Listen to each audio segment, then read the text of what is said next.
Muito bem. Então, vamos aqui ao segundo exercício, só para praticar. Vou tentar agora usar mais para o que vê, 11,52, o mesmo. Eu até já posso aqui trocar. Vou pôr o 12,84. 12,84. Muito bem. Primeiro nome do 12,84. Mais para o que vê. Valor procurado. Valor procurado. Vai ser a minha chave. Ponto e vírgula. Vou selecionar toda a minha base de dados. Eu quero o primeiro nome. Primeiro nome, já uso a técnica de contar, está na terceira, né? Seleciono, termino a seleção, Ctrl, Shift seta para baixo, ponto e vírgula. Eu já sei que é a terceira, ponto e vírgula, 0, é só fechar Enter. Opa, deu ND, Ventura, que significa não disponível. Por quê? Será que não está 12,84? 12,84, vou lá procurar.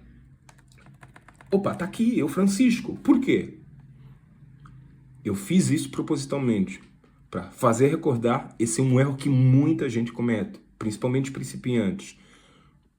Antes de usar o VLOOKUP, ou PROC-V, temos que saber qual é o nosso valor procurado. Eu vou trocar agora a expressão, em vez de chamar de valor procurado, vou chamar de chave. Qual é a nossa chave? A nossa chave é esta aqui, o 1280, certo? Agora eu vou olhar na base de dados e vou me perguntar qual é a minha coluna-chave, certo? Isso mesmo. Número 1, qual é a minha chave? E número 2, qual é a minha coluna-chave? Muito bem. Eu já sei que a minha chave é esta. Por que chave? Esse é o meu valor procurado, é o que eu vou usar para ir buscar. E por que coluna-chave? Porque é a partir da coluna-chave que meus olhos vão olhar para trazer a informação que eu quero. Porque é assim que eu procuraria se eu usasse a mente para procurar, que é 12,84. Ou seja, a forma como tu olhas é a forma como deves fazer o VLOOKUP, ou o PROC-V olhar. O PROC-V deve olhar assim, primeiro aqui para frente, certo? Não primeiro aqui para frente, não. Porque, na realidade, se fosse para procurar o primeiro nome, nós, seres humanos, não olharemos aqui primeiro. Não, olharemos no ID. Muito bem. Então, por isso eu chamo isso de chave. Chave, coluna-chave. Então, a seleção, como eu disse no primeiro vídeo, a seleção deve partir da coluna-chave. Eu vou até pintar para dar um destaque. E a informação que está atrás, Ventura? Não precisa selecionar. E mais adiante vamos aprender mais outras coisas e técnicas sobre isso. Muito bem. Vamos então aqui ao primeiro nome. Repito, a seleção da matriz tabela deve ser a partir da coluna-chave para frente. Vamos então ao primeiro nome. Mas, PROC-V, tab, valor procurado. Vai ser a nossa chave, né? Vamos trocar aqui o nome e falar chave, vai ser a nossa chave, ponto e vírgula. A matriz tabela vai ser a partir da nossa coluna-chave. E vamos chegar até onde nós queremos, que é o primeiro nome. Shift seta para a direita. Ok, eu já gravei, está na posição 2. Profissionais não contam a dedo, usam a técnica de contagem do próprio Excel. Muito bem, já está na coluna 2. Eu pego na minha agenda, escrevo, primeiro nome está na coluna 2. Muito bem, Shift seta para a direita, vou andar, vou terminar, Ctrl Shift seta para baixo, ponto e vírgula.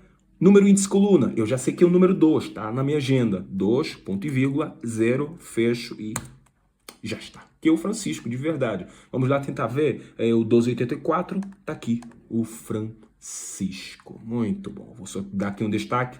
É o Francisco. Muito bom. Muito simples. Vamos então treinar mais um pouquinho. Mas PROC-V, não tenha pressa. Vamos treinar. PROC-V, valor procurado. A minha chave. Matriz tabela. Vai ser a partir da minha coluna-chave para frente. Eu quero localização, né? Shift, vou andar até localização. Localização, olha, tá aqui na 6. Tá aqui na 6. Ventura, devo contar a partir daqui? Essa é a dúvida de muita gente. Não, eu devo contar a partir da minha coluna-chave para frente. Da minha coluna-chave para frente. E até nem preciso contar a dedo. O Excel já me ajuda a contar quando eu seleciono a partir da minha coluna-chave. Vou repetir. Coluna-chave, Shift, vou andar, localização, tá na 6, certo? Vou continuar a seleção. Ctrl Shift seta para baixo, ponto e vírgula, tá na 6, eu já sei, já anotei na minha agenda, ponto e vírgula, 0, fecho e já está. Viana, Francisco está em Viana. Vamos lá ver se Francisco está em Viana. Vou destacar. Ok, Francisco está em Viana. Muito simples. Muito bom. Salário. Mesma coisa, para o que ver. A minha chave. Muito bem. Ponto e vírgula. Vou selecionar a partir da minha coluna-chave, mas vou chegar primeiro até salário. Vamos lá, até o salário. Todo mundo quer chegar lá.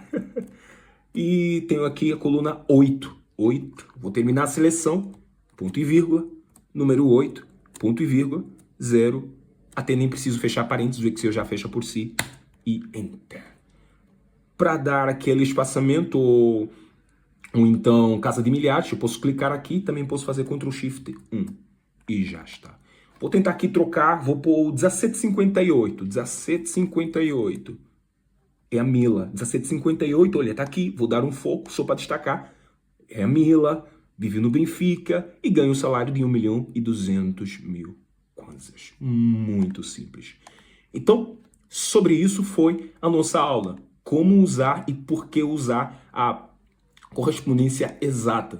Neste primeiro exemplo, eu não quero números aproximados, por exemplo, 11,53, 11,51, não. Eu quero exatamente o 11,52. Por isso, uso a expressão false ou então o número 0, que significa correspondência exata. Lembrando também que vimos aqui um pouquinho sobre a técnica de não contar a dedo, que isso é de amadores, e para sermos destacados como profissionais que sabem trabalhar com Excel, podemos aqui usar o truque que o Excel próprio nos ajuda a contar. E vimos também que é muito, mas muito simples. Ao invés de chamar valor procurado, eu chamo isso de chave. E a seleção deve partir sempre da minha coluna-chave para frente, né? Vimos esse conceito. Chave, coluna-chave para frente. Muito bem. Tudo por hoje. Nos vemos no próximo vídeo falando sobre correspondência aproximada. Ventura, quando devo usar a correspondência aproximada? Fica atento ao nosso outro vídeo, que será muito útil para ti. Um forte abraço e nos vemos em breve.